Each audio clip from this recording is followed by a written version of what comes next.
News 7 आस्था देख रहे हो सभी दर्शकों, नमस्कार। आप सभी का हार्दिक आभार, अभिनंदन और स्वागत है हमारे प्रोग्राम खबरनामा में। वैसे देखिए, शनिवार है, चर्चा में प्रोग्राम आता है, डिबेट हम करवाते हैं कोई ना कोई। और सबसे बड़ी बात जो मैंने आपको बताई, इन दिनों जितने उम्मीदवार हैं ना, वो या तो आपको दिल्ली नजर आएंगे या जयपुर नजर आएंगे। सब टिकट की दौड़ में लगे हुए हैं। लेकिन इतना प्रॉमिस जरूर आपसे कर सकता हूं कि कल एक बड़ा प्रोग्राम और एक अच्छा प्रोग्राम हम लेकर के जरूर आएंगे। फटाफट जुड़ें और शेयर करें। लेट हैं, बिल्कुल लेट हैं। उसके पीछे सबसे बड़ा कारण ये रहा कि एक तो देखिए, गंगापुर जिले में कल RAS प्री की एग्जाम है, उसको लेकर के आपको अपडेट देना बहुत जरूरी था। दूसरी बात, आज मैं आपका ज़्यादा समय बर्बाद नहीं करूंगा और क्या कुछ चल रहा है राष्ट्रीय लेवल के या राज्य लेवल की जो खबरें हैं वो ज़्यादा आपको मैं नहीं बताऊंगा, लेकिन जो इंपॉर्टेंट खबरें हैं वो ज़रूर मैं आपको बता दे रहा हूं। तो आप फटाफट जुड़ें और शेयर करते चलें। आजकल हमने क्राइटेरिया कर दिया सर। बहुत सारे दर्शक मैसेज भेजते थे, अजय जी बहुत लेट तक ये कार्यक्रम चलता है, कब तक हम देखें। तो हमारी कोशिश ये रहती है सर कि हम इसको 10 बजे से पहले ख़त्म कर दें, ठीक है ना, ताकि आप लोगों को भी कोई परेशानी ना हो। तो बस अब आपका इंपॉर्टेंट रोल है कि आप इसको जितना हो सके उतना शेयर करें। और हमारे इस कार्यक्रम के प्रायोजक हैं क्रिएटिव पब्लिक स्कूल, या ये कह सकते हैं क्रिएटिव ग्रुप ऑफ एजुकेशन। चाहे साइंस पढ़नी हो, चाहे कॉमर्स पढ़नी हो, चाहे क्रिकेट की बारीकियां सीखनी हो, क्रिएटिव में ये सारी सुविधाएं मौजूद हैं। तो बिल्कुल हमारे इस कार्यक्रम के प्रायोजक हैं क्रिएटिव ग्रुप ऑफ एजुकेशन।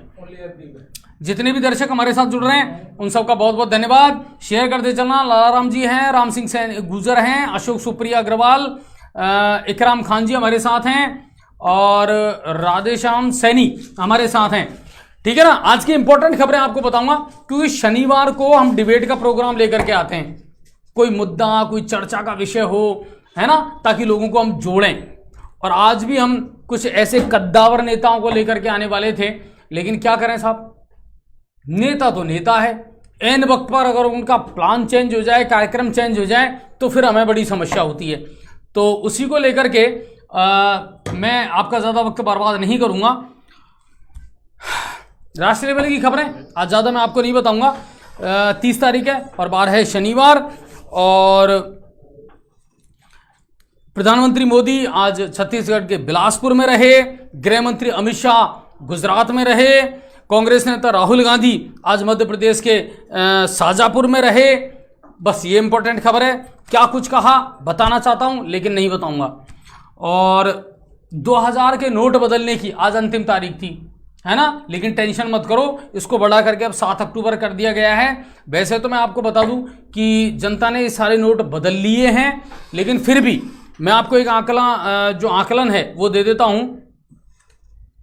कि 19 मई को ये आदेश जारी हुआ था। उस समय 3.56 लाख करोड़ मूल्य के 2000 के नोट जो है बाजार में प्रचलित थे, है ना, ये चल रहे थे 2000 के नोट। RBI ने इनको छापना बहुत पहले ही बंद कर दिया था और उसके बाद RBI ने एक सर्कुलर जारी कर दिया था कि आप इनको चेंज करवा लें। मैं आपको बता दूं, अब तक 29 सितंबर तक 3.42, जी हां 3.42 लाख करोड़ रुपए के जो वैल्यू के नोट हैं वो तो वापस आ गए, लेकिन 0.14 लाख करोड़ के नोट अभी भी बाकी हैं जो RBI के पास जमा नहीं हुए हैं 2000 के। तो अब 7 अक्टूबर तक आप इनको जमा करवा दें और फिर उसके बाद में ये नोट बंद हो जाएगा, क्योंकि इसकी छपाई बंद कर दी है RBI ने। और 5 राज्यों के चुनाव से पहले आज से 2 दिन बीजेपी की चुनाव समिति की बैठक है। और आपको एक बात और बता दूं मैं अंदर की, बीजेपी की पहली लिस्ट जिसमें 48 से 55 कैंडिडेट होंगे वो अक्टूबर के पहले सप्ताह में आने वाली है, ठीक है। 48 से 55 सदस्यों के नाम होंगे। इसमें A कैटेगरी और D कैटेगरी, यानी कुल मिलाकर के जो सबसे टॉप पर हैं उनकी लिस्ट जारी होगी और जो सबसे कमजोर हैं उनकी लिस्ट जारी होगी। बहुत जिम्मेदारी के साथ मैं आपको ये बता रहा हूं। अब ये पार्टियां हैं सर, एन वक्त पर अगर अपना कोई प्लान चेंज कर दें तो मैं कह नहीं सकता, लेकिन कुल मिलाकर के ये पहले सप्ताह में बीजेपी की पहली लिस्ट आने वाली है जिसमें 48 से 55 कैंडिडेट के नाम होंगे राजस्थान में। और राजस्थान पर सबसे ज्यादा फोकस है, सबसे ज्यादा ध्यान है बीजेपी का। और मैं आपको बता दूं प्रदेश को 7 जोनों में बांटा गया है और बीजेपी ने एमपी की 230 सीटें हैं, विधानसभा में 230 सीटें हैं मध्य प्रदेश में, उनमें से 79 उम्मीदवार घोषित कर दिए। छत्तीसगढ़ की बात करूं तो 90 सीटें हैं, उनमें से 21 के नाम नॉमिनेट कर दिए हैं। राजस्थान पर सबसे ज्यादा फोकस है। खेलों की बात करें तो भारत और इंग्लैंड के बीच में आज 12वां मैच होने वाला था विश्व कप का। विश्व कप शुरू होने वाला है 5 अक्टूबर से, लेकिन बारिश के कारण वो नहीं हो पाया। कल के मैच की अगर हम बात करें, कल 12वां मैच हुआ था ऑस्ट्रेलिया और पाकिस्तान के बीच में। अच्छा स्कोर था, उसके बावजूद भी पाकिस्तान हार गया। और एशियन गेम्स 19 में जो एशियन गेम्स है वो चीन में इन दिनों चल रहे हैं और वहां से जो अपडेट आई है कुल मिलाकर के ये है कि 36 मेडल अब तक भारत जीत चुका है। तो अच्छा प्रदर्शन वहां पर खिलाड़ियों का चल रहा है। अब बात करते हैं प्रदेश की। प्रदेश में क्या कुछ है, तो प्रदेश में अब मौसम साफ होने लगा है। मानसून को लेकर के आप लोग भी कमेंट करते रहते हैं, अजय जी बारिश कब होगी, कब बंद होगी, क्या है कुछ है। तो मैं आपको बता देता हूं, मानसून अब यहां से विदा हो चुका है। ज्यादातर शहरों का तापमान अब बढ़ने लगा है और दीपावली का सीजन भी आ रहा है। गर्मी दिन में पड़ने लगी है और रात में हल्की ठंड भी नजर आ रही है, महसूस हो रही है। अगले सप्ताह तक मानसून पूर्णतः विदा यहां से हो जाएगा। उपराष्ट्रपति धनखड़, हाँ सीएम गहलोत ने बयान दिया था ना कि वो साहब बार बार आ रहे हैं, जाकर के चुनाव प्रचार कर रहे हैं, ये अच्छी बात नहीं है। उसको लेकर के आज उपराष्ट्रपति जो है जगदीप धनखड़, उन्होंने अपना बयान दिया है और उन्होंने कहा है कि कुछ लोग इस मानसिकता के हैं जो राजनीतिक चश्मे से इन चीज़ों को देख रहे हैं, बाकी ऐसा कुछ भी नहीं है। और संवैधानिक संस्थाओं पर अमर्यादित टिप्पणी करना ठीक बात नहीं है। जयपुर से आज एक खबर आई सर, चौंकाने वाली खबर थी और चौंकाने वाली इसलिए थी कि राजस्थान में इस तरह की घटनाएं कम नजर आती हैं। मॉब लिंचिंग का मामला था ये। कल रात को 11:15 बजे 2 मोटरसाइकिलों में भिड़ंत हुई। एक व्यक्ति समझा रहा था, एक युवक समझा रहा था, किसी बुजुर्ग के साथ में गाली गलौच हुई, लोगों को अच्छा नहीं लगा, लाठी डंडों और सरियों से उस पर हमला कर दिया और इकबाल नाम का जो युवक था, 18 साल उसकी उम्र थी, उसकी मौत हो गई सर। बड़ा दुखद हादसा ये हुआ और उसके बाद में आज खूब जो है हो हल्ला हुआ है। रामगंज का ये मामला है, फिर कर्फ्यू भी वहां लगा दिया गया था। हालांकि पुलिस प्रशासन के जो अधिकारी हैं वो वहां पहुंच गए। 3 घंटे तक समझाइश का दौर चला, उसके बाद जाम खुल गया। अब स्थिति नियंत्रण में है, लेकिन इस तरह की घटनाएं राजस्थान में जो है वो अमूमन कम देखने को मिलती है। और भीम आर्मी के जो प्रमुख हैं चंद्रशेखर रावण, वो कल दौसा के दौरे पर रहे और गहलोत सरकार पर जमकर के उन्होंने निशाना साधा है। और उनका कहना था कि सीएम आटा, चीनी, दाल, नमक है ना, इनकी स्कीम चला रहे हैं, 4 साल 9 महीने से कहां थे? ये सवाल तो राजस्थान की जनता भी पूछ रही है। चीनी दे रहे हो, मोबाइल दे रहे हो, जितनी भी स्कीमें आप दे रहे हो, अब से पहले आप कहां थे? अब से पहले इन चीजों को अप्लाई क्यों नहीं किया गया? तो बिल्कुल ये सवाल तो है साहब जनता के जहन में कि साहब 4.5 साल तक आपने क्या किया, फिर बताइए आप। ठीक है ना? तो उन्होंने उठाया। अच्छा, एक इंपॉर्टेंट खबर और बता देता हूं, राजनीति के सत्ता के किसको? एडीएम साहब को। ठीक है, चलिए। और हमारे गंगापुर सिटी के जो एडीएम है हरिराम मीणा जी, है ना, क्योंकि कल आरएएस प्री की एग्जाम है, ठीक है ना। गंगापुर सिटी जिले में 44 केंद्र बनाए गए हैं, 13,000 से ज्यादा परीक्षार्थी यहां पर एग्जाम देंगे। तो क्या कुछ उसकी लेकर के व्यवस्था रहेगी, किस तरह की व्यवस्थाएं एडीएम महोदय कर रहे हैं, तो उनको भी हम लाइव जोड़ने का प्रयास करेंगे। नए आए हैं, अभी ज्वाइन किया है, लेकिन सबसे बड़ी अच्छी बात यह है कि प्रशासनिक अधिकारी अपना काम ईमानदारी के साथ में, पूरी मुस्तैदी के साथ में गंगापुर सिटी जिले में कर रहे हैं। तो उनको लाइव जोड़ते हैं और उनसे जानने का प्रयास करते हैं कि साहब क्या कुछ रहेगा कल आरएएस प्री की एग्जाम को लेकर के, ठीक है ना। तो उनको जोड़ने का प्रयास करते हैं और ठीक है, तो उनसे एक बार उनसे हम जुड़ लेते हैं, फिर उसके बाद में मैं आपको आगे की खबर बताऊंगा कि कल आरएएस प्री की जो एग्जाम रहेगी उसका क्या कुछ प्रशासन ने तैयारियां की हैं। तो उनको जोड़ने का हम प्रयास करते हैं। हेलो। जी हाँ हरिराम सर, बहुत बहुत स्वागत है आपका न्यूज़ 7 राजस्थान पर।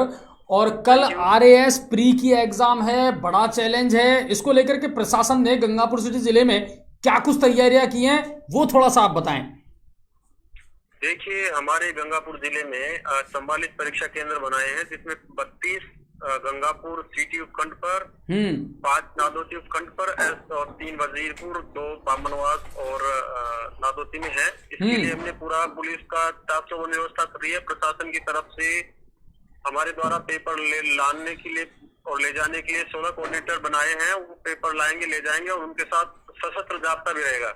इसके अलावा हमारे यहाँ पे हमने फ्लाइंग स्क्वाड बनाए हैं, जिसमें एक SDM रहेगा, तहसीलदार रहेगा और डिप्टी SP या CI रहेगा, एक ब्लॉक लेवल ऑफिसर रहेगा। वो लगातार निरंतर मॉनिटरिंग करेंगे 9 बजे से लगा के और लगातार परीक्षा समाप्ति तक।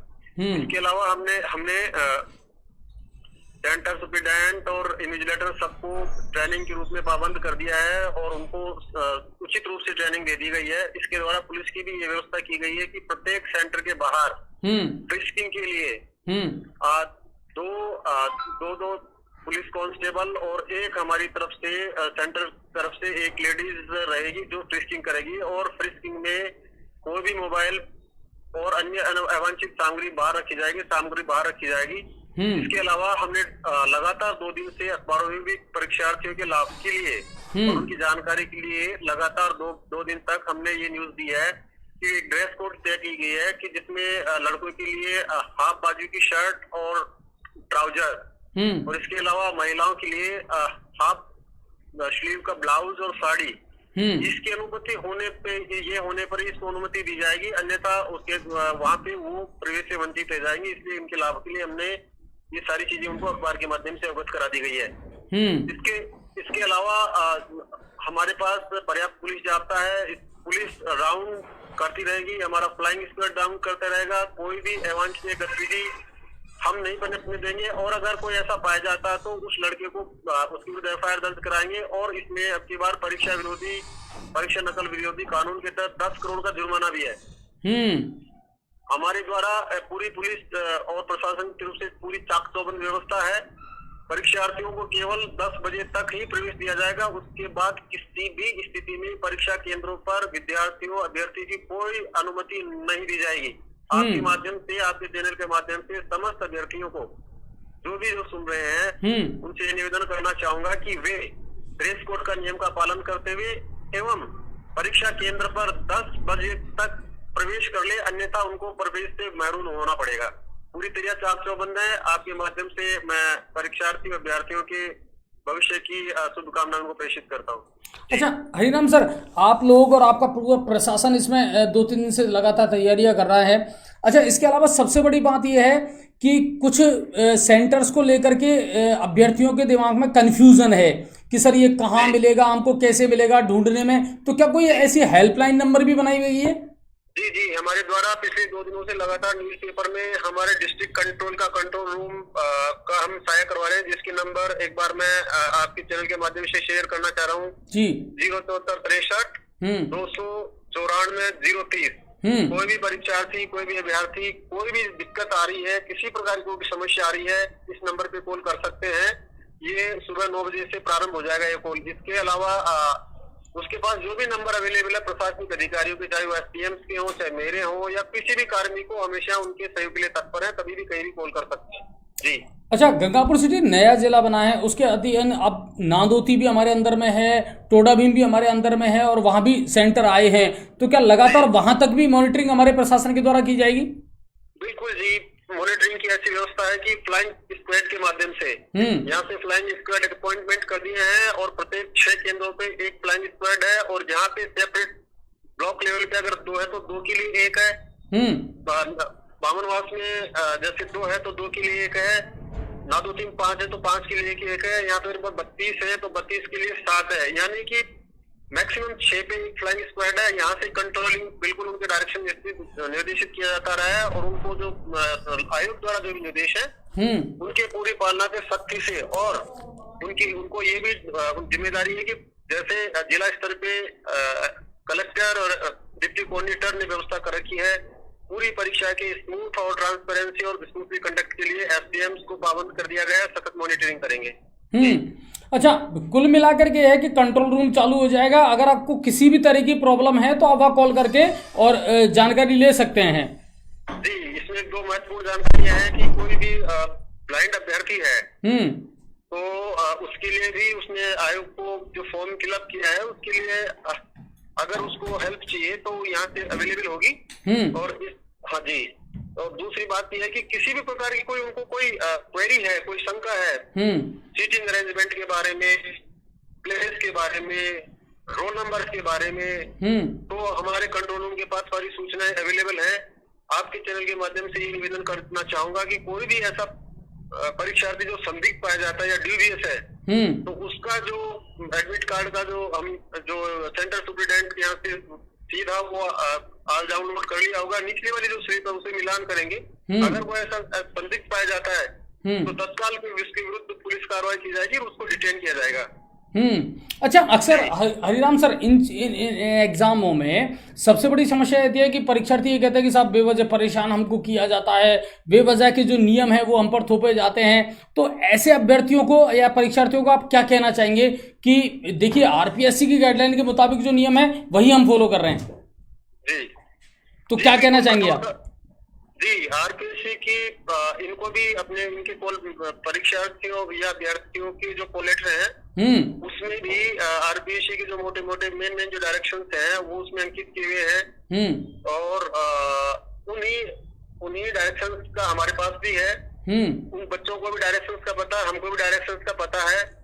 तो कोई अगर डायरेक्शंस का पालन नहीं करेंगे तो फिर उन बच्चे लोग मुश्किल में हो जाएगा और सजा के लिए प्रतिबंधित कर दिया जाएगा उनको कमीशन के माध्यम से, हमारी रिपोर्ट के माध्यम से। अच्छा, हमारे पास एक गाइडलाइन आई है कि परीक्षा केंद्र में किसी भी प्रकार की घड़ी, मोजे, धूप का चश्मा, बेल्ट है, हैंड बैग है, हेयर पिन है, वो बिल्कुल अलाउ नहीं है। आप सिंपली आए और सिंपली एग्जाम दे करके आप जा सकते हैं। लेकिन एक सवाल ये उठता है, जैसे मुस्लिम कोई कैंडिडेट है या सिख कोई कैंडिडेट है तो उनको लेकर के कोई अलग से गाइडलाइन जारी की गई है? जी बिल्कुल, इसमें आयोग की डायरेक्शन भी क्लियर है।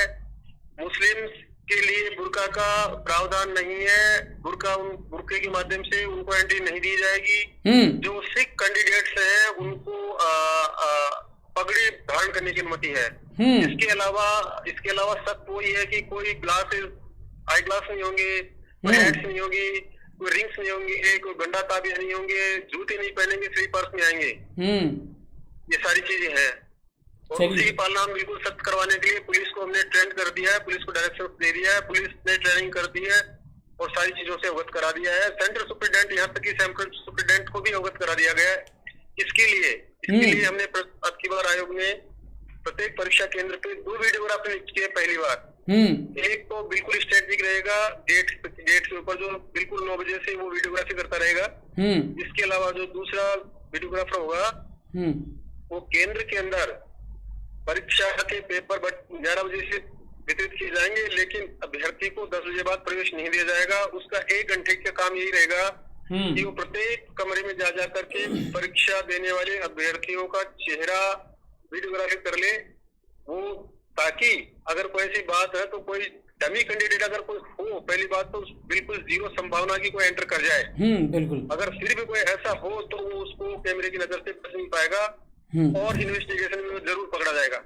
अच्छा, एक चीज और है कि लगातार परीक्षाओं को लेकर के जिस तरह के सवाल उठ रहे हैं और जिस तरह की सियासत चल रही है, आपको नहीं लगता कि सर ये आपके लिए भी और आपके प्रशासन के लिए भी एक बड़ा चैलेंज है, उसको कंडक्ट करवाना भी कहीं ना कहीं एक बड़ी चुनौती है?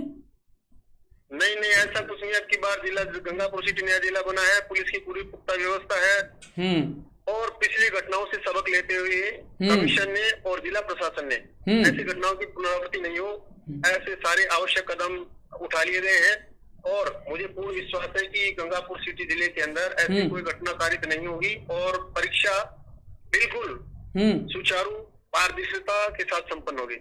अच्छा हरिराम सर, एक आखिरी सवाल मैं आपसे पूछना चाहूँगा। बिजली विभाग के बहुत सारे अधिकारियों के मेरे पास वो फ़ोन आए थे कि साहब हमारी ड्यूटी लगा दी, जबकि हमको इस बारे में नॉलेज ही नहीं है। तो क्या एजुकेशन डिपार्टमेंट में हमारे पास में उतना स्टाफ नहीं था कि हम उनकी ड्यूटी लगा पाएँ? इसको लेकर के क्या किया है प्रशासन ने?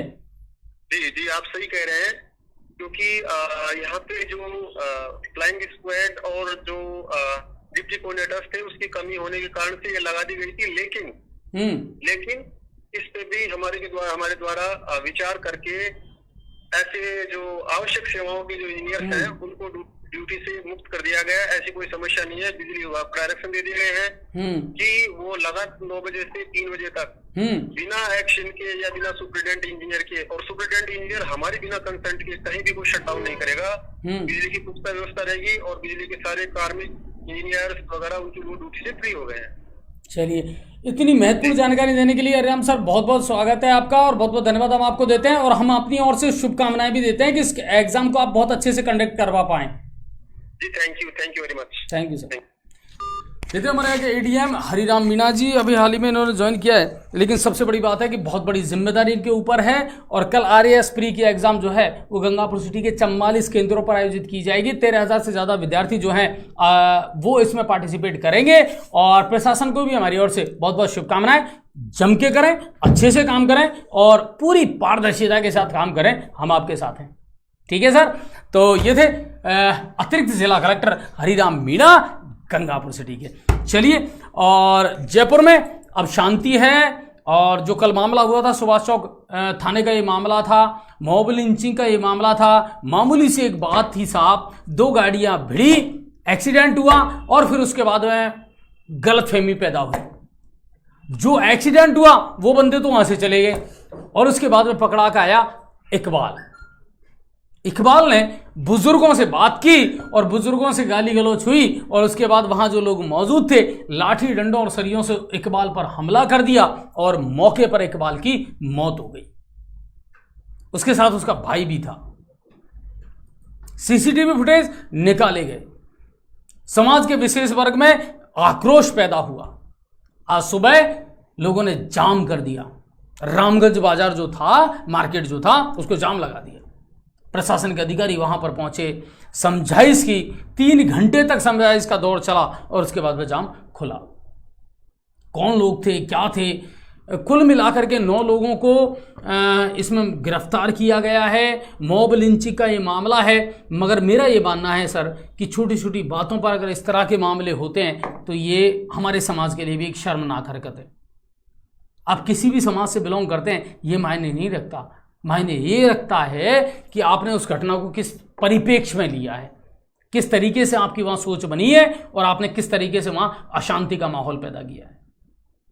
तो आज जयपुर से ये बहुत लंबे समय बाद, जयपुर एक ऐसा शहर है सर, मैं आपको बताऊं कि बहुत कम ऐसी सूचनाएं, ऐसी खबरें आती हैं कि साहब अशांति फैल गई, कर्फ्यू वहां पर लगा दिया गया, दुकानें बंद वहां पर करवा दी गई। ये अमूमन कम सुनने को मिलती है। लेकिन अगर हमारे राज्य की राजधानी में इस तरह की खबरें आती हैं तो ये कचोटने वाली खबरें हैं सर। लेकिन अभी वहां शांतिपूर्ण स्थिति है और नियंत्रण में है। पुलिस ने मौके पर जाकर के और सारी सिचुएशन को अच्छे से वहां पर हैंडल किया है। जयपुर से ये खबर आई थी। और इसके अलावा मैं आपको बता दूं, अब बात करते हैं सियासत की, है ना, राजनीति में क्या चल रहा है। भैया राजनीति में इतना चल रहा है जो आपने भी नहीं सोचा और हमने भी नहीं सोचा। टेंशन दोनों ही पार्टियों को है, चाहे बीजेपी हो या कांग्रेस हो।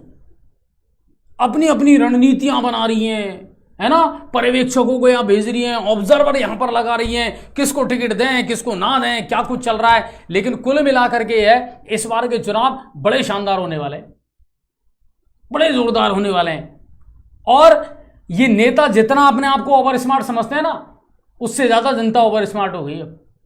हाँ, जनता अपने पत्ती नहीं खोलती, और भारतीय जनता पार्टी हमेशा चौंकाने वाले फैसले करती है।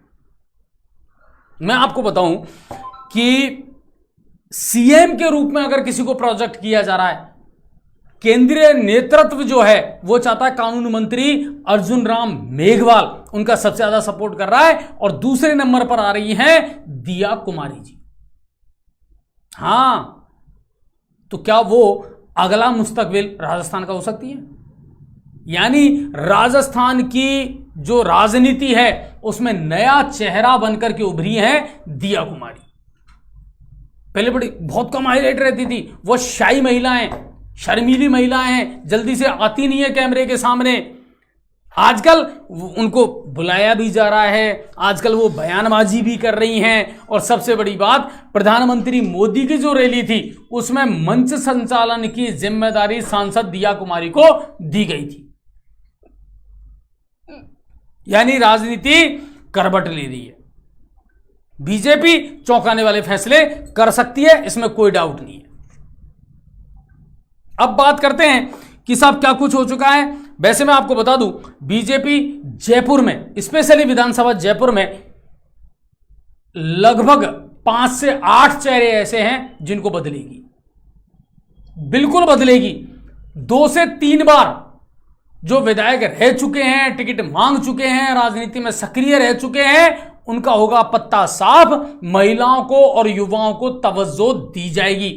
जयपुर में 8 सीटें हैं, जिनमें से पिछले 2018 के चुनावों में भारतीय जनता पार्टी ने सिर्फ 3 सीटें जीती थी, बाकी सब कांग्रेस के खाते में गई थी। अब मैं आपको बताता हूं इसमें क्या कुछ होगा, वो मैं आपको बता देता हूं। कालीचरण सराफ, राजपाल सिंह शेखावत, नरपत सिंह राजवी, मोहनलाल गुप्ता, सुरेंद्र पारिक, अशोक परनामी, अरुण चतुर्वेदी, इनकी टाटा बाय बाय हो सकती है, संगठन में जगह मिल सकती है, लेकिन शायद इनको दोबारा चुनाव न लड़ाया जाए। इन सीटों से अब युवाओं को और महिलाओं को उतारा जा सकता है। ठीक है, आगे बताता हूं मैं आपको बीजेपी की पहली लिस्ट। इंपॉर्टेंट खबर है, आज तारीख है 30, क्यों सर, और कल 1 अक्टूबर है। कुल मिलाकर के ये है कि प्रधानमंत्री मोदी की 2 अक्टूबर को शायद उनकी सभा है, जैसा मुझे पता है, और उसके बाद में बीजेपी की पहली लिस्ट आ जाएगी। इसमें 48 से 55 नाम होंगे जिनको टिकट मिलना है। इसमें 2 क्राइटेरिया इन्होंने बनाया है, एक तो आया है ए कैटेगरी और एक आया है डी कैटेगरी, सबसे कमजोर सीटें और सबसे ताकतवर सीटें। ठीक है, अब मैं आपको बता देता हूं पूरे विश्लेषण के साथ में कमजोर सीटें तो कौन सी हैं और ताकतवर सीटें कौन सी हैं, जिनमें सबसे पहले नाम नॉमिनेट होंगे और जिनके नाम सबसे पहले आएंगे। ठीक है ना, इन नामों को लेकर के बिल्कुल बीजेपी का कंफ्यूजन जो है वो बिल्कुल दूर है, और इनको लेकर के सबसे पहले जो है बीजेपी अपना नाम जो है कैंडिडेटों की लिस्ट जो है वो जारी करेगी। अब आप जानना चाहोगे 19 कमजोर सीटें बीजेपी की, चाहो तो नोट कर लो, जिन पर सबसे पहले नाम नॉमिनेट किए जाएंगे। दातारामगढ़, सरदारपुरा, कोटपुतली, झुंझुनू, सांचौर, बाड़मेर, फतेहपुर, लक्ष्मणगढ़, खेतड़ी, नवलगढ़, राजगढ़ लक्ष्मणगढ़, लालसोट कमजोर सीट है बीजेपी के लिए, सिकराय, टोडा भीम, सपोटरा, ये कमजोर सीटें हैं जिन पर बीजेपी का सबसे ज्यादा फोकस है। मजबूत सीटों की बात करूं, ये 19 सीटें जिनके नाम सबसे पहले आएंगे। 29 सीटें जो मजबूत हैं वो मैं आपको बता देता हूं। बूंदी, कोटा दक्षिण, लाडपुरा, रामगंज मंडी, झालरापाटन, खानपुर, आसिंद, भीलवाड़ा, उदयपुर, राजसमंद, सोजत, पाली, बाली, सूरसागर, सांगानेर, सिवाना, भीनमाल, और भी हैं। ये 29 वो मजबूत सीटें हैं जहां पर भाजपा ओके है, जहां स्ट्रांग है, वहां ज्यादा सोचने की जरूरत नहीं है। ठीक है, तो कुल मिलाकर के पहली लिस्ट बहुत जल्दी आने वाली है। अब बात करते हैं अगली खबर की। बहुत सारे दर्शक हमसे पूछ रहे हैं, अजय जी बताना जरा, ये अब आए तो कि पेट्रोल पंप बंद होने वाले हैं। बिल्कुल, कल सुबह 6 बजे से शाम को 6 बजे तक पेट्रोल पंप बंद होने वाले हैं, दीपक नगर। और इसको लेकर के कारण क्या है, अब मैं बहुत खुल करके और स्पष्ट तरीके से आपको बता रहा हूं। आप कुछ भी समझें वो आपके ऊपर डिपेंड करता है। सरकारी कर्मचारियों से, अलग अलग विभागों से कई बार इस राजस्थान सरकार ने समझौते किए हैं। पटवारियों की बात कर लो, संविदा कर्मियों की बात कर लो, और भी बहुत सारे विभाग हैं, आंगनबाड़ी, नर्सिंग कर्मी, जिनसे इस सरकार ने डीलर, डीलरों से, पेट्रोल पंप संचालकों से जब इनने हो हल्ला करा, हड़ताल करी, जाम लगा दिया, तो बैठ करके कोई मंत्री इनसे बात कर लेता है, झूठे आश्वासन दे देता है। लेकिन सबसे बड़ी कमजोरी इस कांग्रेस सरकार की यह रही है कि इसने समझौते करने के बावजूद भी वादा खिलाफी की है, वादा खिलाफी की है। जब इन पेट्रोल पंप के जो संचालक हैं, इन्होंने जब हड़ताल की थी अब से कुछ दिन पहले, आपको पता है मंत्री प्रताप सिंह खाचरियावास ने इनके साथ में डील की, इनसे बातचीत की। रिजल्ट क्या निकला? इनको आश्वासन दिया गया था 10 दिन का, वेट भी कम कर देंगे, आपका कमीशन भी बढ़ा देंगे। 13 दिन निकल गए। और यह सिर्फ पेट्रोल पंप वाले का मामला नहीं है सर, राजस्व कर्मचारियों को देख लो, संविदा कर्मचारियों को देख लो, नर्सिंग कर्मचारियों को देख लो, किसी को भी देख लो, सरकार ने वादे सबसे किए, आश्वासन सबको दिए, काम किसी का पूरा नहीं किया। और अब ये लोग वापस उतर करके और वहीं आ रहे हैं। कल से बिल्कुल हड़ताल रहेगी, बिल्कुल हड़ताल रहेगी। सुबह 6 बजे से शाम को 6 बजे तक पेट्रोल पंप बंद रहेंगे। अगर सरकार ने इनकी बात नहीं मानी तो परसों से अनिश्चितकालीन हड़ताल पर चले जाएंगे सारे पेट्रोल पंप। और सबसे बड़ी शर्मिंदगी की और दुखद बात यह है कि कल आरएएस के एग्जाम हो रहे, आरएएस के एग्जाम हो रहे कल। कैसे पहुंचेंगे लोग अपने गंतव्य पर? कैसे पहुंचेंगे ये परीक्षार्थी अपने सेंटर पर? इतना झूठ क्यों बोलते हो? क्यों लोगों को झूठा आश्वासन देते हो आप लोग? 4 साल 4.5 साल तो आपने कुछ किया नहीं, और अब लास्ट के 6 महीने में आप सब कुछ करना चाहते हो। गहलोत साहब, आपकी योजनाओं में कमी नहीं है, लेकिन आपने बहुत देर कर दी हुजूर आला इन योजनाओं को लागू करने में, एग्जीक्यूट करने में। आपके जो स्मार्ट मोबाइल वितरण का काम है ना, वो भी पूरा नहीं हुआ अभी तक। 30 सितंबर 29 सितंबर उसकी लास्ट डेट थी। चलिए, अभी तक भी अपडेट हमारे पास में ये आया कि सब उसको बढ़ा दिया। अभी तो मोबाइल मिलते रहेंगे, मिलो, दो साहब इनको मोबाइल, जितने बांटने ना इतने बांट दो। बांट सकते हो आप मुझे बताओ 2 दिन में, 5 दिन में, 7 दिन में, क्योंकि 6 तारीख या 7 तारीख को आचार संहिता लग जाएगी, तब तक 40 लाख मोबाइल बांट दोगे आप? बांट दोगे क्या? अन्नपूर्णा जो फूड पैकेट है वो बांट दोगे आप? 4 साल से आप क्या कर रहे थे? अगर यही योजनाएं आपको लानी थी तो 4 साल से एग्जीक्यूट क्यों नहीं किया इनको? लास्ट के 2 महीने 3 महीने आपको बचे हैं, उनमें आप इन सारे कामों को करवाना चाहते हो। बेवकूफ नहीं है पब्लिक, समझ रही है सब कुछ। 4 साल तक बिल्कुल सोते रहे, आपस में नूरा कुश्ती करते रहे, और अब जो लास्ट के 2 महीने 3 महीने बचे हैं उसमें सबको तो मोबाइल दे दो, है ना, सबको सारी सुविधाएं दे दो। सॉरी सर, नहीं हो पाएगा, ये आपसे नहीं हो पाएगा। इसमें कितना भ्रष्टाचार है, कितना घोटाला चल रहा है, कितनी अव्यवस्थाएं हैं, ये उन लोगों से जाकर के पूछना जिनकी ड्यूटी आपने इसमें लगाई है। कभी नेट नहीं चल रहा, कभी कर्मचारी नहीं है, लड़ाई झगड़े मूंद माठे फूटने की नौबत आ रही है। महाराज, आप किसको मोबाइल बांट रहे हो? कौन से मोबाइल बांट रहे हो? कुल मिलाकर के ये है, मैं आपको बहुत स्पष्ट तौर पे बता रहा हूं कि इस बार जो है कांग्रेस सरकार ने, ये कह रहे हैं ना कि रिपीट करेंगे, रिपीट करेंगे, रिपीट करेंगे। क्या रिपीट करोगे? लास्ट के 3 महीने की योजनाओं के दम पर, उसके आधार पर रिपीट करोगे क्या आप? उन महिलाओं से जाकर के पूछना, उन बुजुर्ग महिलाओं से जाकर के पूछना जो सुबह से शाम तक, मेरे पास वीडियो है अगर कोई देखना चाहे, भैया रोटी बांध बांध करके ला रही है घर से। हाँ, 1000 लाभार्थी हैं, मोबाइल पहुंच रहे हैं 50। हाँ, यही स्थिति है। काय को लागू करी थी ये योजना? क्या लेकर के आए थे इस योजना को? क्यों? कारण क्या था? उद्देश्य क्या था? ये तो बता दो।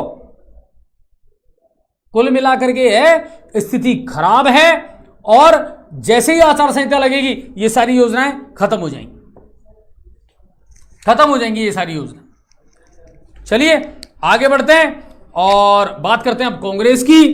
तो कांग्रेस में टिकट वितरण की पूरी कमान एआईसीसी को दे दी गई है, ऑल इंडिया कांग्रेस कमेटी है उसको दे दी गई है, और कमजोर और सिफारिशी उम्मीदवार को टिकट नहीं मिलेगा, यह स्पष्ट कर दिया है कांग्रेस ने। नए चेहरों पर तो दोनों ही पार्टियां दांव खेलना चाह रही हैं, मैं आपको बिल्कुल क्लियर बता रहा हूं इस बात को। लोग भी अब ये जो पुराने चेहरे हैं ना, जो 2-2 बार 5-5 बार 3-3 बार विधायक बन गए, इनको लग रहा है कि साहब हमारी सत्ता है, लोग अब इनको बदलाव चाह रहे हैं, लोग इनको बदलना चाह रहे हैं।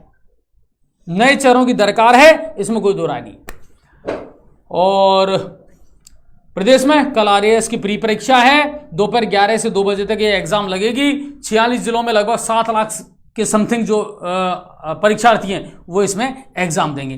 प्रशासन शहरों के संग अभियान जो चल रहा था भाई, 2-2 3-3 साल हो गई इसको चलते चलते, अब भी इसकी डेट बढ़ा दी। अब इसको बढ़ा करके 31 मार्च 2024 तक कर दिया है। यानी सारी राहत, सारी सुविधाएं ऐसे के ऐसी रहेंगी। पट्टे नहीं मिले, कोई और काम अटक रहा है आपका, तो भैया करवा लो, बिल्कुल करवा लो।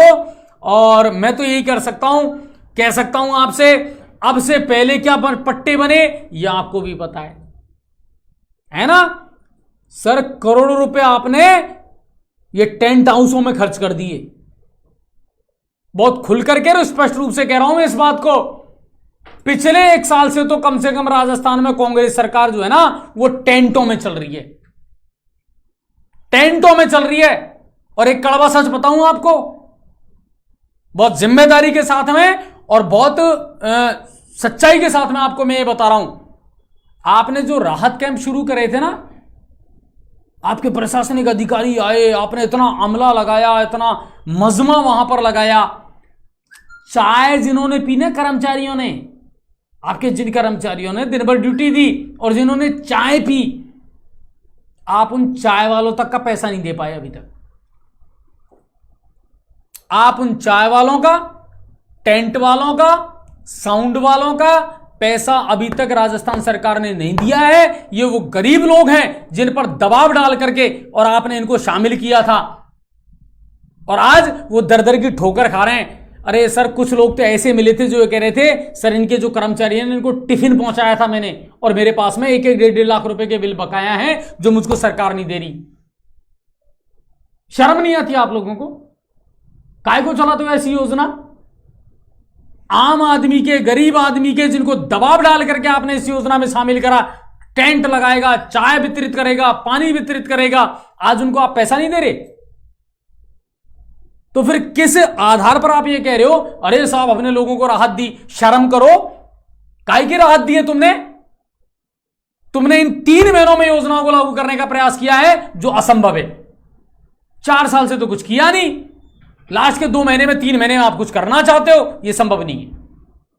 पहले से ही चलाते रहते, क्या दिक्कत है? हां, अगर कोई चाहे ना तो मैं सबूत बता सकता हूं। मेरे पास में टिफिन सेंटर वालों ने बिल भेजे हैं और ये कह रहे हैं अजय जी खाना पहुंचाया मैंने, 1.5 लाख का खाना बांट दिया मैंने ये कर्मचारियों को, 1 रुपया नहीं मिला मेरे को। क्या करें बताओ? चाय वाला बेचारा दिन भर केटरिंग लेकर के कैंपों में घुमाए, बोले साहब मेरा 60,000 रुपए का बिल है, अभी तक मेरे को कोई नहीं दे रहा। कौन देगा? और भी अंदर की बात बताऊंगा अभी मैं आपको। एक अरविंद मीना जी हैं भाई, आपका नियमित दर्शक हूं, लंदन से आपका लाइव रोजाना देखता हूं। सबसे पहले तो आपको बहुत बहुत धन्यवाद अरविंद भाई कि विदेशों में हमारे फॉलोअर है और हमारा चैनल देखते हैं। कोरोना काल में जनता की भलाई का काम आपने किया, जिसकी तारीफ मोदी ने भी की। ये सब किया गहलोत जी ने। पिछले 5 साल में मोदी ने थाली कटोरी बजवाने और दिया जलवाने के अलावा क्या किया अजय जी? दिलीप भाई मैं इतना जानता हूं सर कि आज इस देश की जो ताकत है, इस देश का जो रुतबा है, और बिना किसी बीजेपी और कांग्रेस के मैं इतना कह सकता हूं सर कि कोरोना काल में शायद अगर मोदी के अलावा कोई प्रधानमंत्री और होता कोई व्यक्ति, तो हम अपने लोगों को, अपने परिजनों को तड़पते हुए और मरते हुए देखते सर, और इसके अलावा कुछ नहीं कर पाते। मैं तो धन्यवाद दूंगा केंद्र सरकार का, जल्दी से वैक्सीन भी बन गई, जल्दी से हमारे लोगों को डोज भी लग गई, जल्दी से हमने विदेशों को भी मुफ्त दे दी। इससे बढ़िया क्या हो सकता है सर? दुनिया के अन्य देशों की अर्थव्यवस्था देख करके देखना। आप तो खुद ये कह रहे हैं कि साहब मैं विदेश रहता हूं, ठीक है ना? आपने कहा कि मैं लंदन रहता हूं, ठीक है? अमेरिका, ब्रिटेन, फ्रांस, इन देशों की अर्थव्यवस्था देखना और उनकी तुलना भारत से करना सर, कि जीडीपी का 10% हमने कोरोना में दे दिया, उसके बावजूद भी आज भारत दुनिया की 5वीं अर्थव्यवस्था बना है। ये कम काम नहीं है सर। ये कम काम नहीं है, ठीक है ना। अगर देश बाहरी और अंदरूनी तौर पर सशक्त है तो हम किसी से भी लड़ सकते हैं, लेकिन अब मैं ज्यादा कहूंगा तो फिर वही समस्या है ना कि बीजेपी और कांग्रेस हो जाएगा, इसलिए मैं ज्यादा नहीं कहूंगा। मगर आप देखते हैं, हमारे दर्शक हैं नियमित, इसके लिए बहुत बहुत धन्यवाद आपका, बहुत बहुत शुक्रिया सर आपका, ठीक है। और आगे बढ़ते हैं, लेकिन उससे पहले मैं एक छोटा सा ब्रेक लूंगा, बिल्कुल लूंगा, और इसलिए लूंगा क्योंकि आप लोग शेयर नहीं कर रहे सर, बहुत कम लोग शेयर कर रहे हैं, बहुत कम लोग जुड़े हुए हैं। आज सिर्फ फेसबुक पर है ना, यूट्यूब पर नहीं है, तो आज जिम्मेदारी ज्यादा बनती है ना। ज्यादा से ज्यादा शेयर करें, ज्यादा से ज्यादा लोगों तक पहुंचाएं, क्योंकि उसके बाद में टोडा भीम, करौली और फिर उसके बाद में सवाई माधोपुर और गंगापुर जिले की खबरें भी आपको बताऊंगा। तो बस इतना सा मैं आपको टाइम दे रहा हूं कि आप ज्यादा से ज्यादा शेयर कर दें, लिंक कॉपी करें और व्हाट्सएप पर भेजें, फेसबुक पर भेजें, ताकि लोग ज्यादा से ज्यादा जुड़ पाएं और आपको अहम जानकारियां मिल पाए, ठीक है सर। मैं यूं गया और यूं आया।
चलिए एक बार फिर से आप सभी का स्वागत है और धन्यवाद आप सभी का जुड़ने के लिए।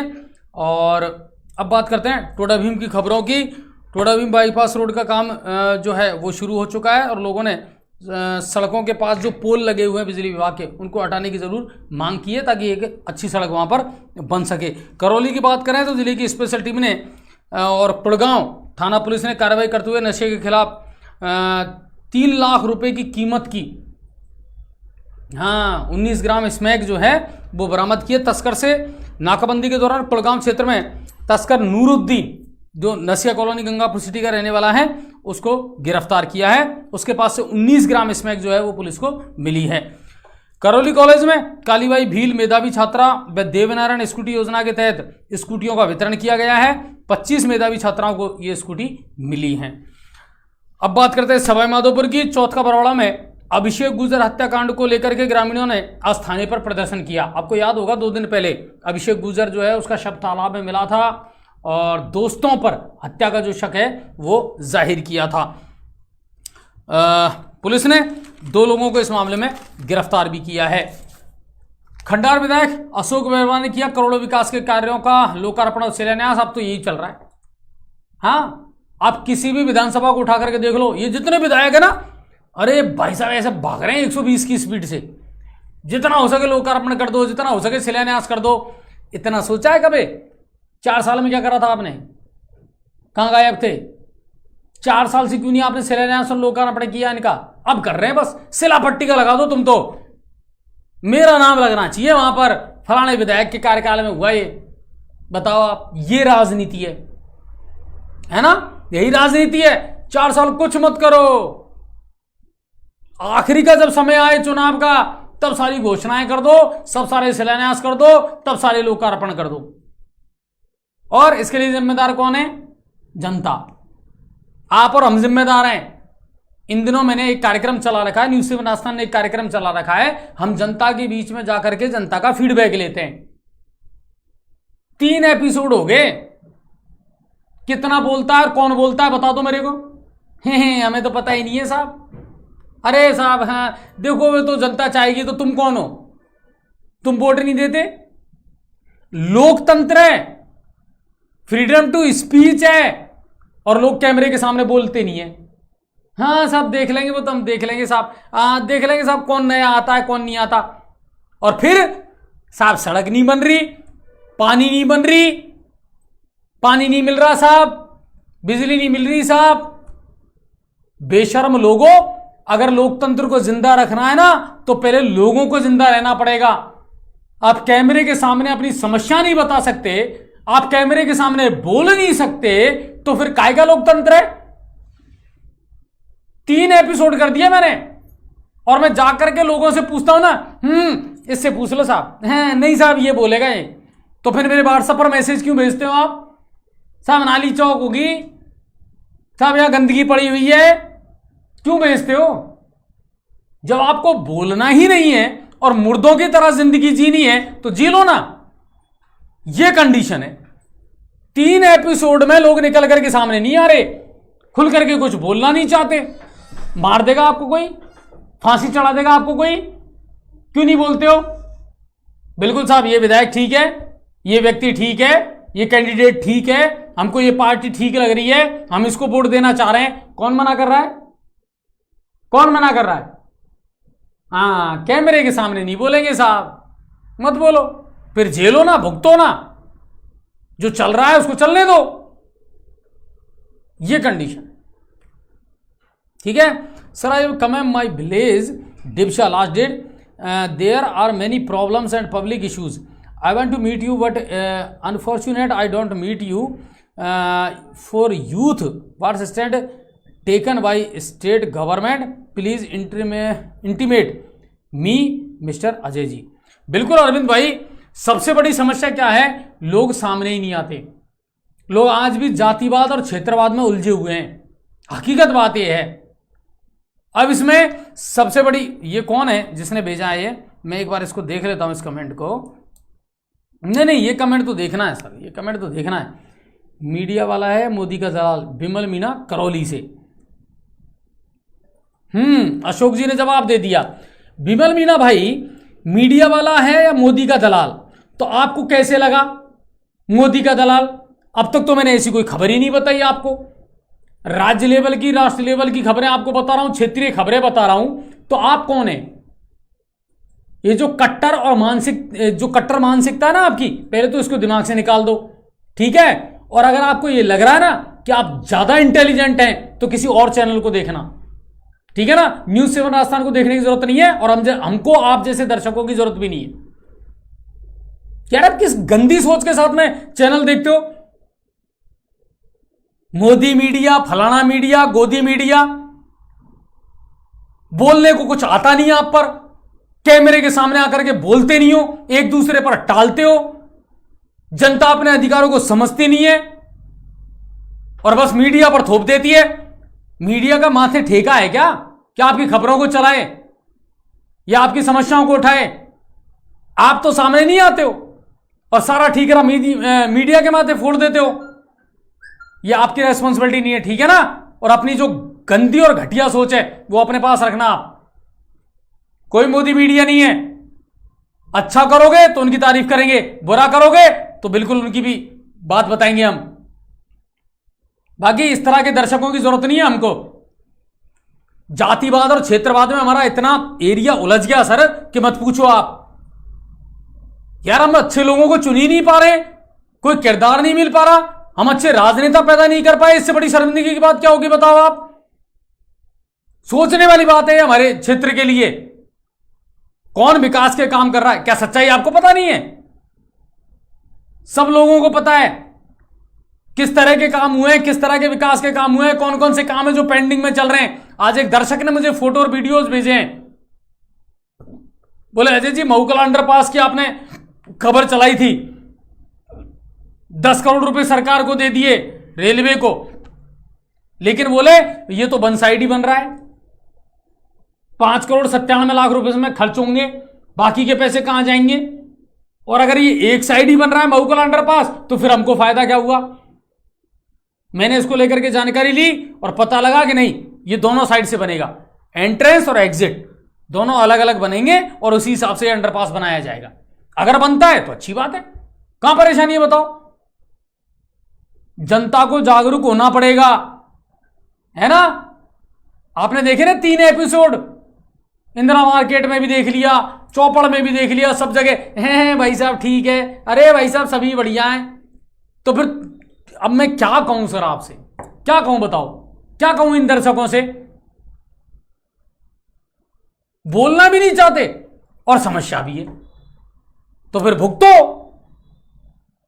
ये कंडीशन हो रही है, और ये यहीं अकेली यहीं की कंडीशन नहीं है, ये पूरे देश में चल रहा है, ये पूरे देश में चल रहा है। सेंटर में लोगों को मोदी चाहिए, राजस्थान में या अलग अलग राज्यों में अलग अलग सरकारें चाहिए, तो भाई युवाओं को मौका क्यों नहीं दे रहे? इनका ठेका है क्या बार बार इन्हीं चेहरों का? नई विजन के साथ, नई सोच के साथ अगर कोई व्यक्ति आता है तो बिल्कुल अप्रिशिएट करिए उसको, कहां दिक्कत है? पूछिए ना, आपका अधिकार है साहब इससे पूछ लीजिए, हैं साहब इससे पूछ लीजिए। तो फिर नालियों की, गंदगी की, सड़कों की क्यों भेजते हो आप हमारे पास व्हाट्सएप पे? बोलो, खुल के बोलो, दमदारी के साथ बोलो, कोई फांसी नहीं चढ़ा रहा आपको। ये कंडीशन है सर, दुखी हो जाते हैं हम भी कई बार। 1 घंटे 1.5 घंटे लोगों के बीच घूम करके वहां प्रोग्राम चलाते हैं और लोगों के सामने माइक लगाते हैं, नहीं साहब आप तो इससे पूछ लो। तो फिर तुम जिंदा क्यों हो? मर जाओ, ऐसी जिंदगी से तो मरना बेहतर है अगर दोज़ख की जिंदगी जी रहे हो तो। कोई भी विधायक बने, कोई भी सांसद बने, किसी भी पार्टी का बने, वो हमारे लिए इशू नहीं है। इशू ये है कि जनता क्या सोचती है। लोकतंत्र की असली ताकत तो जनता में है ना, जनता ही नहीं बोलेगी तो फिर फायदा क्या है? ठीक है, और इसके अलावा और कोई बड़ी खबर नहीं है। बॉली पुलिस ने भी आज नाबालिग के अपहरण और गैंगरेप के मामले में 2 आरोपियों को गिरफ्तार किया है। आरोपी मुंशीलाल मीणा जटलाव का रहने वाला है और इसी के साथ में राजमल मीणा, ये भी जटलाव का रहने वाला है, जिनको पुलिस ने गिरफ्तार किया है। और 28 जून 2023 का ये घटनाक्रम है। खिरखिड़ी स्थित किराए के मकान में ले जाकर के और इस नाबालिग के साथ में दुष्कर्म की घटना को अंजाम दिया गया था। गंगापुर की बात करें तो आज एक सबसे बढ़िया खबर मुझे जो लगी, जो मैंने लाइव भी दिखाई थी, विकलांगों के लिए, मूक बधिरों के लिए। सर ये वो लोग हैं जो समाज की मुख्य धारा में जुड़ना चाहते हैं, लेकिन इन बेचारों को हक नहीं मिलता है। इनका क्यों नहीं मिलता इनको हक? क्योंकि इनके पेरेंट्स, इनके अभिभावक घूमते रहते हैं, सरकारी कार्यालयों में इनकी सुनवाई नहीं होती, इनके सर्टिफिकेट मेडिकल के द्वारा नहीं बनाए जाते। कितना हेयरिंग इंपेयर्ड है, कितना ये हैंडीकैप है, इसके सर्टिफिकेट नहीं बनते। आज दिल्ली की एक एनजीओ जो थी, उसने प्रशासन के साथ मिलकर के कैंप लगाया और मुझे अफसोस इस बात का है, मैंने तो अधिकारियों से भी कह दिया कि सर आपने कम से कम इसका प्रचार प्रसार तो आपको करना चाहिए था। और उन्होंने भी इस बात को कहा कि हाँ अजय जी, हम इसका प्रचार प्रसार नहीं कर पाए। विकलांग, मानसिक रूप से जो बेचारे विनम्र हैं, उनके लिए अगर आप कोई कैंप लगा रहे हैं तो अच्छी बात है ना सर, उनको लाभ मिलना चाहिए कि नहीं मिलना चाहिए? जो सुन नहीं सकते, आपको पता है कल मैंने एक खबर और दिखाई थी लाइव कि मूक बधिर जो हैं वो किस तरह वोटिंग कर सकते हैं, अपने मत का प्रयोग कैसे कर सकते हैं, उसके लिए भी एक पहल निर्वाचन आयोग के द्वारा की गई है। मैंने वो पूरा लाइव दिखाया था आपको। अच्छी बात है, समाज का हर व्यक्ति मुख्यधारा से जुड़ना चाहिए यार, समाज के हर व्यक्ति को योजनाओं का लाभ मिलना चाहिए, क्यों नहीं मिलना चाहिए? और आज उसको मैंने लाइव दिखाया और मैंने वहां रिक्वेस्ट भी ये की है कि सर प्लीज 10 दिन बाद या 15 दिन बाद ये कैंप फिर से लगाया जाना चाहिए। जो रह गए, जिनको ट्राई साइकिल नहीं मिल पाई है, जिनको लाभ नहीं मिल पाया है ना। मैंने आज बहुत सारे बच्चे ऐसे देखे सर जो अपने बाल नोच रहे हैं क्योंकि वो मानसिक रूप से उनकी स्थिति अच्छी नहीं है। लेकिन वो बच्चे वहां आए हैं, उनके पेरेंट्स वहां उनको बच्चों को लेकर के आए हैं, उनके सर्टिफिकेट बनते हैं, उनको सरकार के द्वारा जो मिलने वाली सुविधाएं हैं उनका लाभ अगर उनको मिलता है, इससे अच्छी बात क्या हो सकती है बताइए आप। तो आज जो कैंप था वो मैंने आपको लाइव दिखाया था, और मैं आपसे ये वादा करता हूं कि यही नहीं, अगर दिल्ली तक एनजीओ से मुझे बात करनी पड़े तो मैं करूंगा। और प्रशासनिक अधिकारियों से भी आज मैंने बात की, उन्होंने किया बिल्कुल अजय जी अच्छा कैंप है और ये लगना चाहिए, 10 दिन में, 15 दिन में, 20 दिन में ये लगना चाहिए सर। ये मासूम बच्चे हैं सर, ये बोल नहीं सकते, ये सुन नहीं सकते, ये देख नहीं सकते, इनकी सोच समझ जो है वो शक्ति उतनी नहीं है। लेकिन अगर सरकार इनके लिए पहल करे तो ये भी समाज की मुख्य धारा में जुड़ सकते हैं, इनको भी लाभ मिल सकता है, ये भी अपने आप को कहीं ना कहीं इस समाज का अहम हिस्सा मान सकते हैं। इस तरह के कैंप लगने चाहिए सब। ठीक है, आगे मैं बढ़ता हूं और बात करता हूं। कल जिले में एग्जाम है, वो मैंने आपको बता दिया, एडीएम साहब से मेरी बात हो गई। नगर परिषद आयुक्त करनी जी ने जो है पदभार ग्रहण कर लिया है। उम्मीद ये करें टिकें, हाँ सबसे इंपॉर्टेंट तो ये रुकें, काम करें, क्योंकि अब तो ये जो प्रशासन शहरों के संग अभियान है ना, इसकी भी डेट बढ़ा दी आज गवर्नमेंट ने। अब इसको 31 मार्च 2024 तक कर दिया।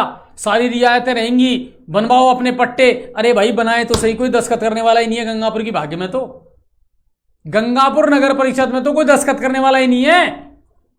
क्या कमी थी नरसिंह जी में जो भेज दिया उनको? 1 महीने भी कार्यभार नहीं रहा उनका। इससे पहले कीर्ति कुमारी जी आई थी, 1 घंटे नहीं रहा उनका। क्योंकि राजनीति जो है ना वो ब्यूरोक्रेट्स पर हावी है, हावी है, काम ही नहीं करने दे रहे इनको। नहीं तो फिर वही है, जैसलमेर भीलवाड़ा दिखा देंगे भैया आपको, बेचारे क्या करें, अधिकारी क्या करें, ये कंडीशन हो रही है। ठीक है ना।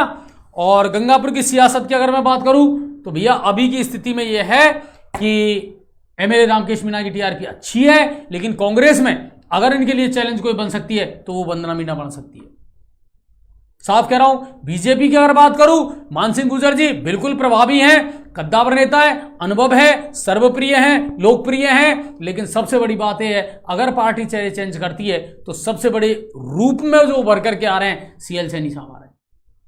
गोपाल भाई सिलेट 15 साल से मेहनत कर रहे हैं।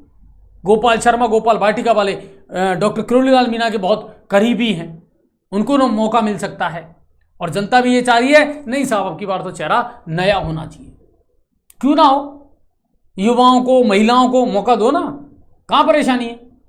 अगर लगता है कि काम ढंग से नहीं कर रहा है, हटा दो, ठीक है ना, वो चीज है। और मोबाइल वितरण अभी भी जारी है मेरे भाइयों, मिल जाए तो अच्छी बात है, तुम्हारा भाग्य है। मैं तो बिल्कुल स्पष्ट कह रहा हूं इस बात को, किस तरह की परिस्थितियों में, किस तरह की परेशानियां पाकर के लोग मोबाइल ले रहे हैं, और किन के ले रहे हैं। आईटेल जैसी कंपनियां जिनको लोग भूल गए, उनको ऊपर आने का मौका मिल गया बड़े भाई। ज्यादा दमखम नहीं है, ज्यादा दिन नहीं चलेंगे ये मोबाइल, ये भी मैं गारंटी के साथ कह सकता हूं।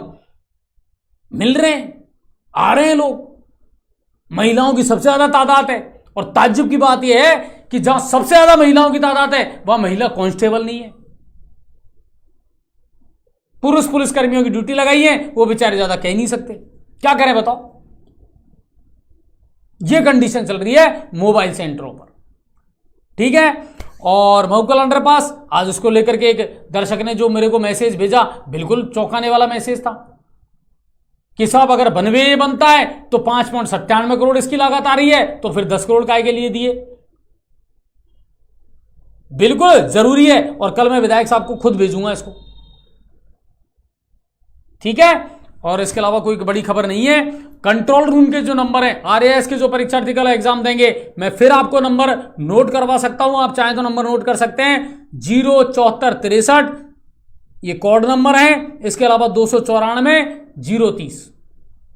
किसी भी तरह की कोई समस्या है तो बेझिझक आप वहां फोन करें और जानकारी लें। अगर फिर भी आपको कोई समस्या है तो आप मीडिया से कंसल्ट जरूर करें, यह मेरा निवेदन है, ठीक है सर। और कुल मिलाकर के यह है, आप अपने विचार, अपनी चीजें बिल्कुल बेझिझक हमारे पास में भेजें। मुझे आप लोगों से कोई गिला शिकवा शिकायत नहीं है, बस एक ही शिकायत है सर कि लोकतंत्र जनता का तंत्र है, जनता का शासन है। अगर आप लोग चुप रहेंगे, आप लोग सवाल नहीं करेंगे तो फिर काम नहीं चलेगा, काम नहीं चलेगा। मीडिया तब मजबूत रहता है जब जनता मजबूत रहती है। मुद्दा ही अगर सुस्त है तो फिर हम चुस्त कैसे हो जाएं, बताओ आप। ठीक है ना। बाकी कोशिश हमारी ये रहती है निष्पक्ष तरीके से आप तक सारी खबरें पहुंचाएं, बेबाक तरीके से पहुंचाएं। हमें कोई डर भय नहीं है सर, कतई किसी भी प्रकार का कोई डर भय नहीं है। अच्छा काम करोगे तारीफ करेंगे, नहीं करोगे बुराई भी करेंगे, बिल्कुल बुराई करेंगे। अभी चौथ का बरवाड़ा थानाधिकारी जो है टीनू सोकरवाल, उनसे मेरी बात हुई। ठीक है। मीना जो डिवाई एसपी इस समय बॉली की लगी हुई है, उनसे मेरी बात हुई। हरिराम जी से मैंने आपकी बात करवाई ही दी है। जनता अपडेट रहे, प्रशासनिक अधिकारी सामने आए। आज वहां का लाइव मैंने आपको चलाया तो वहां जो अधिकारी थे शैलेंद्र जी, उन्होंने कहा सर मैं ऑथराइज नहीं हूं, मैं कैसे बताऊं, है ना। आप लोगों ने भी देखा होगा वो लाइव। मैंने उनसे कहा नहीं सर, मुझे आपसे कोई क्रॉस क्वेश्चन नहीं करना है, ना मुझे इसमें विवाद बनाना है। मुझे सिर्फ ये आपसे जानना है और लोगों को जानना है कि ये कैंप क्यों लगाया गया है और इसमें किन को लाभ मिला है। अगर ज्यादा से ज्यादा लोगों को लाभ मिलता है सर, तो इससे अच्छी बात क्या होगी, क्या होगी बताओ आप। आम आदमी तक सरकारें बड़े बड़े वादे कर देती है, पंक्ति में अंतिम बैठा हुआ व्यक्ति तक लाभ पहुंचना चाहिए। कभी पहुंचे हो तुम उस व्यक्ति तक? जानने का प्रयास किया आपने उस व्यक्ति के बारे में कि साहब अंतिम लाइन में कौन व्यक्ति बैठा है, उस तक बेचारे तक योजना पहुंची कि नहीं पहुंची? लास्ट के 6 महीनों में रेवड़ी बांट रहे हो, है ना, लुटा रहे हो। ये खजाना है जिसको लुटा दो। और आपको एक बात और बता दूं, अगर कमेंट के माध्यम से सच्चाई बता सकते हो ना तो बता देना। इन दिनों बिजली के बिल जो बकाया चल रहे हैं उसको लेकर आपके घरों पर नोटिस आ रहे हैं, नहीं आ रहे हैं? आ रहे हैं नहीं आ रहे? ईमानदारी से बता देना। 5,000, 7,000, 8,000 का अगर बिल पेंडिंग है आपका, तो बिजली विभाग वाले आपको फोन कर रहे हैं कि नहीं कर रहे हैं, आपसे वसूली कर रहे हैं कि नहीं कर रहे हैं। मैंने जब पूछा उनसे कि साहब पहले तो मार्च में वसूली करते थे, अब क्यों कर रहे हो? बोले साहब गहलोत साहब ने हाथ खड़े कर दिए, मेरे पास बिजली को लेकर के कोई पैसा नहीं है, तुम अपने हिसाब से व्यवस्था करो, मुझे चुनाव लड़ने के लिए पैसा चाहिए। सच कह रहा हूं, अंदर की बात कह रहा हूं। कोई स्वीकार करे ना करे मुझे कोई फर्क नहीं पड़ता, मगर मैं आपको सच्चाई ये बता रहा हूं, बिजली विभाग के पास में कोई व्यवस्था नहीं है, ना कोई साधन है, ना संसाधन है, ना ट्रांसफार्मर है, कुछ भी नहीं है। बिजली विभाग एब्सोल्युटली इस समय नंगा है, खाली है। और सरकार सिर्फ इन पर दबाव डाल रही है और ये कह रही है वसूली करो, अपनी व्यवस्था खुद करो, हमारे पास में कुछ भी नहीं है। क्यों बांट रहे हो फिर ये मोबाइल? क्यों बांट रहे हो ये अन्नपूर्णा फूड पैकेट? कुछ अच्छी चीजें इन लोगों को देते ना तो ज्यादा बेहतर होता। 1 साल से आपकी सरकार टेंटों में चल रही है, टेंटों में बीसी के माध्यम से सरकार चला रहे हो आप, ये अच्छी बात नहीं है। बहुत बहुत धन्यवाद आप सभी का, बहुत बहुत शुक्रिया। कल फिर किसी अपडेट को लेकर के और ताजा खबरों को लेकर के आपसे मुलाकात जरूर करूंगा। बस इतना चाहता हूं, न्यूज़ 7 राजस्थान को जन जन की भाषा बना दें, लोगों तक पहुंचाएं। तो आप सबका बहुत बहुत धन्यवाद और बहुत बहुत शुक्रिया। कल फिर आपसे कुछ अपडेट को लेकर के मैं मिलूंगा और अच्छी खबरें दूंगा, ठीक है ना, और निष्पक्ष दूंगा। ये मैं आपको बता रहा हूं, आप किस चश्मे से देखते हैं वो आप पर डिपेंड करता है। मेरा उद्देश्य ये रहता है बस जनता का भला हो, तो वो ज्यादा बेहतर है। बहुत बहुत धन्यवाद आप सभी का, बहुत बहुत शुक्रिया। जय हिंद और जय भारत।